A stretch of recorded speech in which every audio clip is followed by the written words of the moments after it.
You came into this world already divine. But from the very moment you opened your eyes, a system was set in motion, carefully designed to make sure you'd never remember that truth. No chains were needed to hold you down. Forgetting your true self was enough. The control you live under isn't loud or obvious. It's subtle. It's found in the rules you never questioned, the beliefs you took in without thinking, and the goals you were told to pursue. Every part of it was crafted to reduce something infinite into something small, obedient, and manageable. Yet, beneath it all, something within you has always known the truth. A quiet pressure behind your thoughts. A deep, wordless knowing that this life isn't what it seems, and that you are far more than what you've been told. This video isn't about giving you a new ideology to follow. It's here to lift the veil and remind you of something you've always known, something you were trained to forget. That divine spark inside you is real, and now is the time to awaken it. You didn't simply forget who you are. You were conditioned to forget. From childhood, every trusted institution, from schools to the media to religion, was never neutral. These systems had a mission: to bury your divine essence beneath layers of fear, distraction, and obedience. From the moment you could speak, you were handed scripts about identity, about reality, about what's possible and what's not. You were given a version of the world that made you feel small before you ever had a chance to challenge it. And the programming worked, not because you were weak, but because you were open. You absorbed everything, wide-eyed and curious. They counted on that. As soon as you entered the classroom, the conditioning began. They called it education, but it was really indoctrination wrapped in praise, report cards, and gold stars. You were taught to sit still, raise your hand, and ask permission just to express your needs. Your body was trained for submission before your mind was ever touched. Once your nervous system accepted this structure, they filled your mind with biased histories written by victors, science that denied anything beyond the physical, and stories that celebrated conformity while mocking dissent. Think about what you were taught.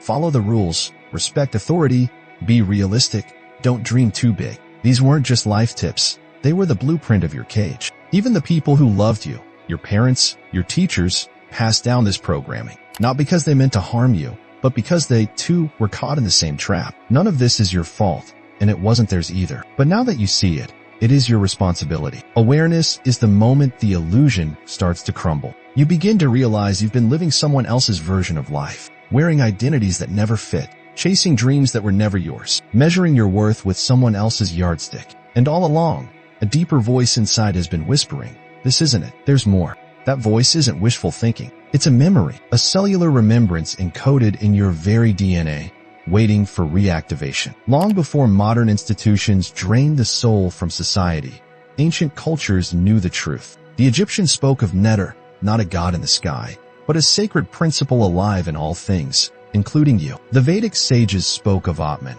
the self that is not separate from Brahman, the infinite. These teachings weren't poetic. They were practical maps, but modern systems dismissed them as myths to keep you from remembering your power. Why? Because if you remembered who you truly are, the entire control structure would collapse. That's why you never learned this in school. That's why mainstream media avoids these truths. Because once people realize they are not powerless, they stop playing along. They stop feeding the illusion. They stop obeying. Some truths are too raw, too potent to be shared openly. Here's the reality. You weren't born to work, obey, and disappear. You were born infused with divinity. This isn't just a poetic idea. It's being confirmed by mystics and scientists alike. The divine spark within you is real, and the time to remember it is now. The truth is, consciousness isn't something you possess. It's what you are. You're not just a body that happens to have a soul. You are the soul, inhabiting a body, navigating through a dense, material world. And when you begin to recognize yourself that way, not as a consumer or a citizen, but as a living fragment of the infinite, your entire worldview begins to shift. But simply knowing this isn't enough. Awareness is only the first crack in the shell. You have to actively unlearn everything you were taught that told you otherwise. You must dismantle the identities you wore for approval. Tear down the quiet compromises you made to fit into a reality that never fit you. This journey isn't all affirmations and light. It's war, a spiritual war, fought inside your own mind. This is where your awakening begins. The moment you recognize the system was never designed to free you. It was built to contain you. And the only true way out is to go inward. If there's one part of your body they never wanted you to understand, it's your pineal gland. That tiny pinecone-shaped organ at the center of your brain isn't just biological. It's a portal. Ancient civilizations knew this. They etched its shape into temple walls. Eastern traditions built entire spiritual disciplines around activating it. Even René Descartes called it the seat of the soul. Yet today, it's dismissed, minimized as irrelevant by modern medicine. Why? Because when it awakens, you awaken. And an awakened being doesn't follow blindly. That's why they attack it, subtly, chemically, consistently. Look around. The substances that fill your environment are not by accident. Fluoride in your water, glyphosate in your food, microplastics in your blood, heavy metals in the soil and air. What do they all have in common?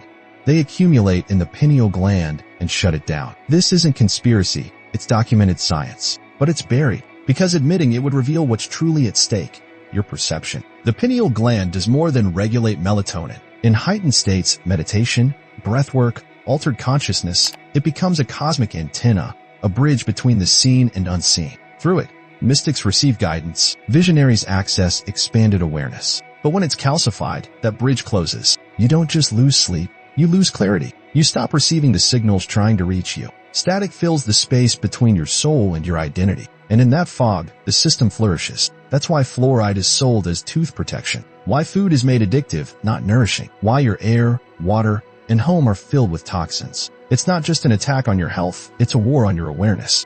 You think you're choosing what to eat, what to drink, but you're being nudged toward mental sedation. You think you're making everyday decisions, but you're being gently pushed away from clarity, from sovereignty. And slowly, subtly, you stop asking questions. You stop seeing the deeper patterns. You stop feeling that inner pull towards something more. That's how the system wins, through quiet, invisible sabotage. But even after all that, something in you still feels it. A flicker, a flash, a strange sensation that there's more. That this world isn't the full picture. That life holds deeper, hidden dimensions. That's not imagination. It's your third eye calling. Not dead, just dormant. And the fact that so much effort has been made to silence it? That's the greatest evidence of its power. Reclaiming your third eye doesn't require blind faith. It requires deliberate action. It begins with detoxing from the poisons designed to blind you. Then, it moves into practices, sun gazing, meditation, breath work, fasting that cleanse and reactivate your inner vision. Because once that gland comes back online, you begin to realize what your physical eyes see is only a fraction of what's real. You are not limited by five senses. You are not a mind trapped in a body, stuck in linear time. You are consciousness, expressing through a body. And the pineal gland is your receiver, your antenna to the infinite. When it's activated, life becomes multidimensional. Dreams are no longer nonsense. They're messages. Intuition becomes a compass, not a guess. Synchronicities become data, not coincidences. And from that moment on, everything changes. Not because the world outside of you becomes different, but because you become different. Your perception sharpens. Your energy consolidates. You begin to stand in a center that no longer swings with every external storm. You don't need to scream or convert anyone. You simply become still. And in that stillness, something ancient reawakens. Because the real revolution isn't loud. It's internal. It's the quiet act of remembering, day by day, breath by breath, that you are not your thoughts, not your fears, not your name, not your history. You are the observer, the witness, the spark of source watching the play of illusion unfold. And in that knowing, you unplug from the matrix, not with anger, but with clarity. The archons feed on chaos, but clarity is chaos's opposite. It's what happens when you stop reacting and start seeing. You see the headlines, but no longer absorb them. You see the drama, but no longer fuel it. You see the fear, but it doesn't anchor in your nervous system anymore. That's when you become untouchable, not because you fight harder, but because you've stepped outside the game board entirely. They don't want that. They can't touch that.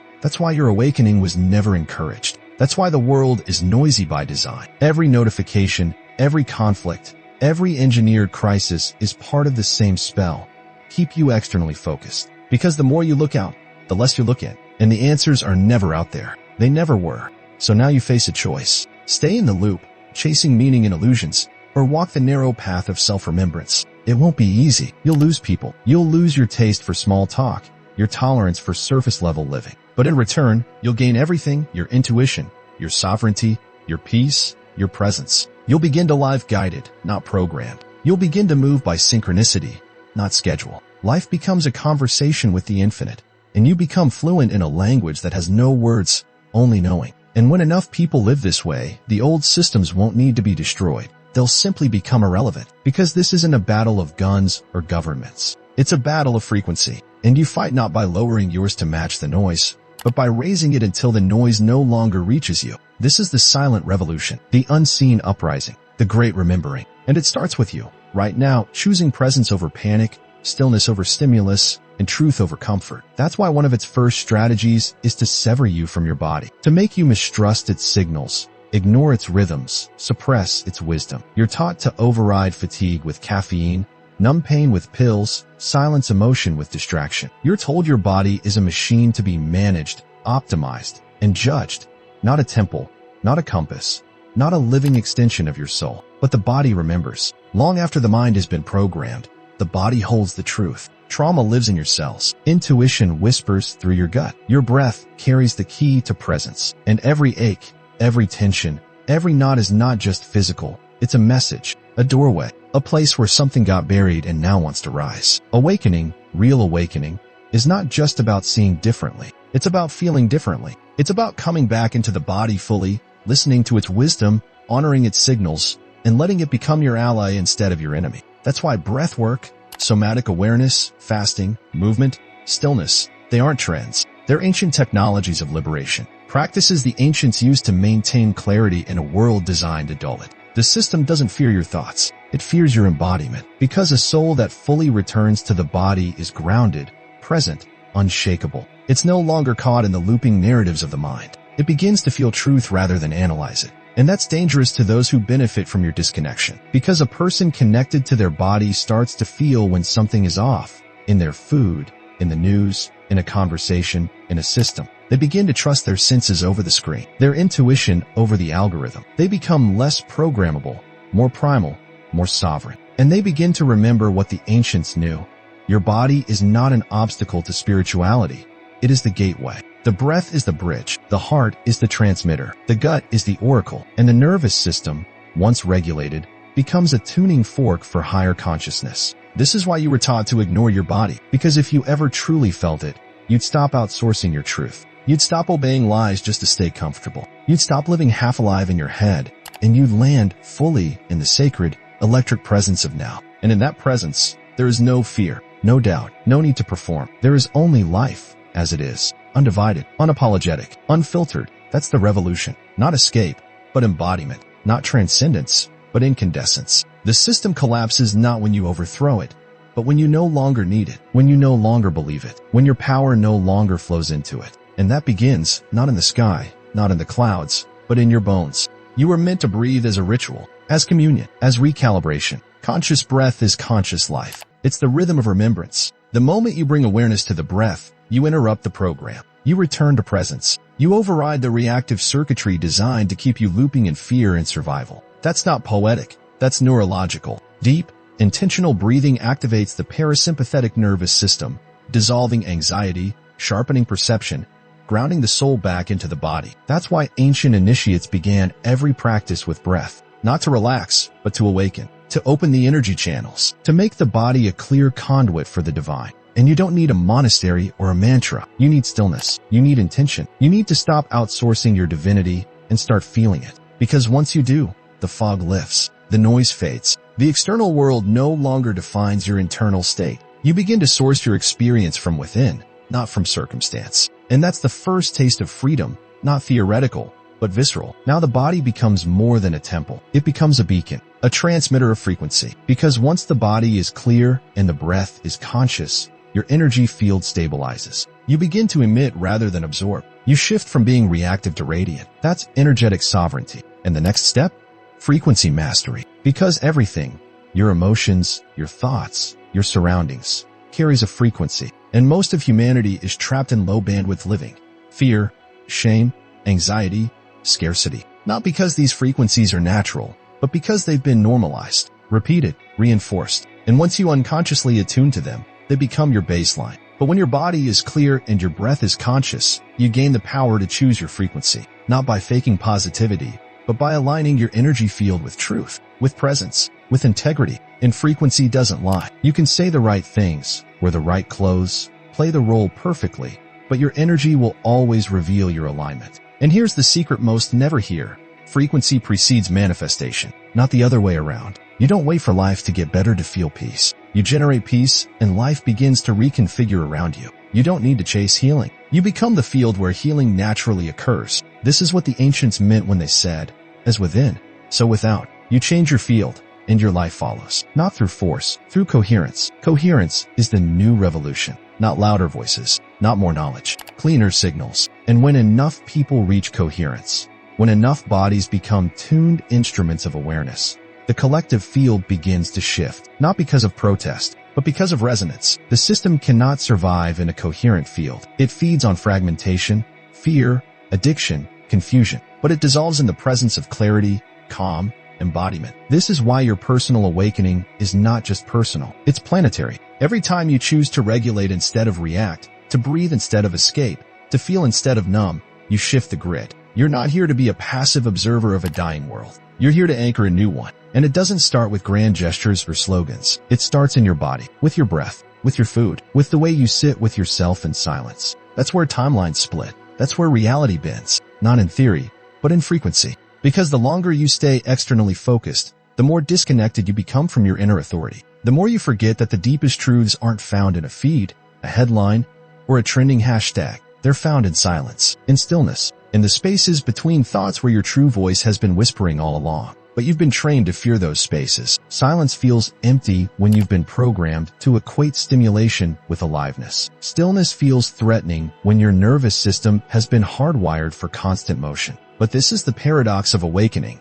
What you've been avoiding is the very place your liberation lies. Because real transformation doesn't happen in the noise. It happens in the pause, between the inhale and exhale, between the thought and the reaction. In those micro moments of awareness where you reclaim your power, not by doing more, but by being more present. This is why breath is your most revolutionary tool. Because it doesn't just regulate your physiology, it reclaims your sovereignty. Every conscious breath is an interruption, a glitch in the matrix, a small rebellion against the systems that want you numb, reactive, dependent. You see, the matrix isn't just a metaphor. It's an energetic architecture made of frequency, attention, and belief. It's maintained through distraction, fear, and forgetfulness. And the moment you remember, the moment you choose presence over programming, the architecture starts to collapse. Not all at once, but piece by piece, illusion by illusion, layer by layer. This is the work, and it's not glamorous. It's not always easy, but it's real. You'll face the discomfort of detaching from familiar stories.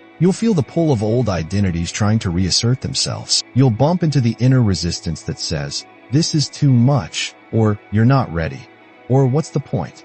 But that voice isn't the truth. That's the ghost of your conditioning, trying to survive its own death. And here's where you breathe, not to escape, but to stay, to feel, to anchor. Because every time you choose to stay present through discomfort, you're retraining your system to hold more energy, more clarity, more truth. You're expanding your capacity to be fully alive. And the more you do this, the more your reality begins to shift, not just internally, but externally. You start to attract experiences that match your new frequency. You start to recognize synchronicity not as magic, but as mechanics. You become less reactive to chaos and more rooted in coherence. You begin to live from a place of alignment. This isn't spiritual fantasy. This is spiritual physics. Your body is the instrument. Your breath is the tuner. Your awareness is the conductor. And your life? That's the symphony. You are not broken. You are not behind. You are not too late. You are exactly where you need to be to begin the process of remembering, of clearing, of rising. Start small. Start now. One conscious breath. One moment of stillness. One courageous choice to tune in rather than tune out. Because the path is not out there. The path has always been within. It doesn't chase validation. It doesn't negotiate its worth. The God within knows. And in that knowing, it becomes unshakable. But this knowing isn't loud. It doesn't shout over your fears or silence your wounds. It waits, patiently, for you to turn inward. Because all true power begins in stillness. In the silence where you no longer need to prove, persuade, or perform. And in that silence, something radical happens. You stop trying to become, and you remember that you already are. That's the essence of embodiment. Not an idea, not a philosophy, but a frequency. One you live, not one you talk about. You become a living transmission of your truth. And when you do, you disrupt everything. Not through confrontation, but through coherence. Not by fighting the system, but by no longer needing it. You walk differently. You speak differently. You love differently. Because you're not drawing from depletion, you're channeling from source. This is what makes you powerful, not your titles, your possessions, your persona, but your alignment. Because nothing is more magnetic than someone who has come home to themselves. who no longer seeks permission to exist, who no longer performs healing, but radiates it. And the world feels it. Your presence becomes medicine. Your clarity becomes a mirror. Your breath becomes an anchor for yourself and for others lost in the storm. That's the paradox. You were never meant to escape this world. You were meant to illuminate it by remembering who you are within it. Not to abandon your humanity, but to infuse it with divinity. This is the new path. Not ascension as escape, but descension into presence. Into the body, into the breath, into the moment. Because God isn't hiding in the clouds. God is waiting in your next conscious inhale. So take it, right now. Inhale, not just air, but awareness. Exhale, not just tension, but illusion. And with that breath, make a vow, not to awaken once, but to live awakened. To choose truth when it's hard. To choose presence when it's inconvenient. To choose love, not as a feeling, but as a stance. You don't need to be perfect. You just need to be willing. Willing to stop running. Willing to see clearly. Willing to meet yourself beyond the mask. Because once you truly see, you can't go back. You won't want to. And awakening isn't about escaping the dream. It's about waking up inside it, seeing clearly, feeling deeply, moving consciously. You begin to navigate this world not as a victim of it, but as a lucid participant. You realize that even the chaos has rhythm, even the pain has intelligence, and even the darkness serves the light when seen through awakened eyes. And that lucidity, it's not an escape from reality. It's the ability to meet reality as it is, without the filter of conditioning, without the veil of fear. You stop reaching for control and start cultivating response. You stop trying to bend life to your will and begin to harmonize with the deeper will that moves through all things. This isn't passivity, it's precision. It's the power of responding instead of reacting, of creating from truth instead of performing for approval. This is what makes you dangerous to illusion, not because you oppose it, but because you're no longer entangled in it. You can see the games for what they are and still love the players. You can hold compassion for the asleep without shrinking your truth. You no longer need everyone to wake up for you to stay awake. Your peace becomes self-sourced, your clarity self-renewing, your love no longer dependent on being understood. And from that place, still, rooted, divine, you begin to live differently. You work differently. You love differently. You walk differently, not in arrogance, but in alignment. Because everything about you starts to emanate coherence. Your nervous system becomes a sanctuary. Your presence becomes a portal. Your life becomes the teaching. You become the message not through clever words, but through quiet integrity. Through the way you pause before reacting. The way you breathe before speaking. The way you listen like every voice is sacred. And that's the true alchemy. Turning awareness into embodiment, insight into action, love into a living frequency. Not everyone will understand this. And that's okay. Because awakening isn't a group project. It's an individual commitment to living from truth, no matter the cost. To becoming so deeply yourself that others remember themselves in your presence. That's what the world needs. Not more noise, not more content, but more coherence. More real ones walking fully home in their being. And the miracle? When you do this, you stop being afraid. Not because there's nothing left to fear, but because you've met the one thing more powerful than fear, truth. The God within, awake, embodied, alive. And once you've touched that, there's no going back. And once you've remembered, everything begins to reorganize around that knowing. Not overnight, not without resistance, but inevitably. The people, patterns, and places that no longer resonate will start to fall away, not out of cruelty, but clarity. Because when you rise in truth, anything built on illusion begins to tremble. And that trembling? It's not a sign you're breaking. It's a sign you're birthing. A new way of being, a new timeline, a new frequency carved from ancient remembrance. You'll find yourself drawn to simplicity. Not minimalism as an aesthetic, but sacred simplicity, a life uncluttered by proving, by pretending, by performance. The sacred becomes ordinary again.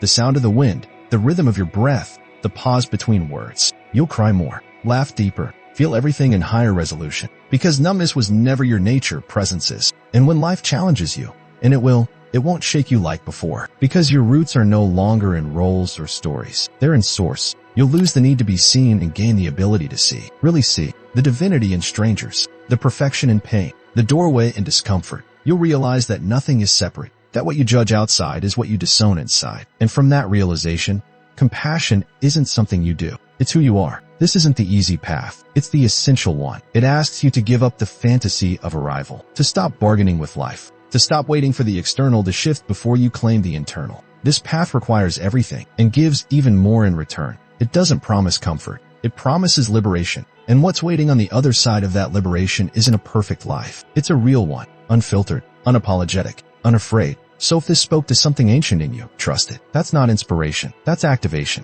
That's the God within you nodding silently, saying, yes. Finally, you remember. Now live like it. If this message stirred something in you, if it helped you remember even a fragment of who you truly are, please help us share it. Like the video, subscribe to the channel, and turn on notifications so you don't miss what comes next. And drop a comment below with the words, I understood it. It lets us know you're not just watching, you're awakening. See you in the next one.